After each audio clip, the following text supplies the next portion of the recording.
બોલી કૃષ્ણ કનૈયા. જોયા પછી આપણને એમ લાગે કે શબ્દો ક્યાંથી ગોતવા, પણ એક વસ્તુ છે ને યુગો યુગોથી ચાલે છે.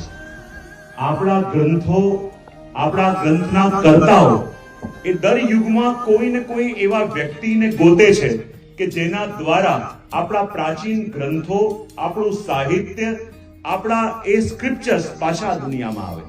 જો આપણને લાગે ઘણી વસ્તુ એમને એમ નથી હોતી, નિયતિએ નક્કી કરેલી હોય છે.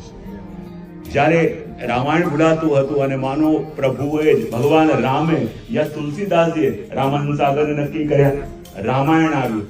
જો યુગો યુગોમાં પાત્ર બદલાય છે અને લાગ્યું કે ભગવદ ગીતાને પુનઃ વેદ વ્યાસજીને પ્રગટ કરવું હશે.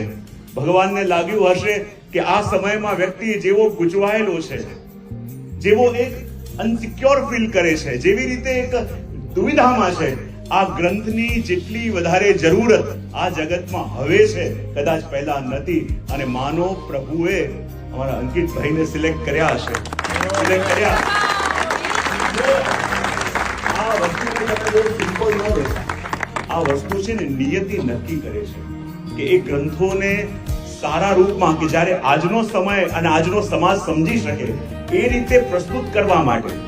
જો જ્યારે પ્રભુનો પાત્ર, કૃષ્ણનો પાત્ર હોય કે તુલસીનો પાત્ર હોય કે લાલાનો પાત્ર હોય, અને લાલાના પાત્રની અંદર પણ અમુક એવી અસહાય અવસ્થા હતી કે જાણે લાગે કે આ યુગનો અર્જુન જાણે સામે બેઠેલો છે, અને આજના યુગના અર્જુનને માનો માર્ગદર્શન આપવા માટે સ્વયં ભગવાન કૃષ્ણ એમની આંખોની અંદર જે કહીએ ને એક સજલ નેત્રો, એ સજલ નેત્રો અને આંખોની અંદર જે ગાંભીર્ય, એ વખતે આપણને લાગે કે માત્ર આ દેહ એમનો હતો, પણ દેહનો ઉપયોગ કરી સ્વયં ભગવાન જ પોતાના અર્જુનને ઉપદેશ આપવા આવ્યા છે.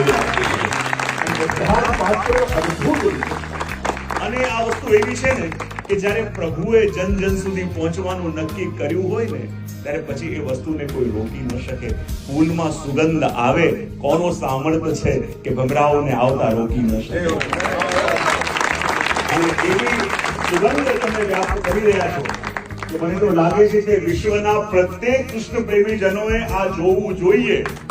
અને આજના યુગની અંદર આજનો નવો યુવાન, આજના બાળકો, હું તો કહીશ કે જે બાળકોને માતા પિતા ઘરે કૃષ્ણની વાતો સંભળાવી શક્યા નથી, એ બિઝી લાઈફ વાળા પેરેન્ટ્સને કહીશ કે એકવાર બાળકોને અને યુવાનોને લઈને આ પિક્ચરોમાં આ ફિલ્મ બતાવવા જરૂરથી લાવો.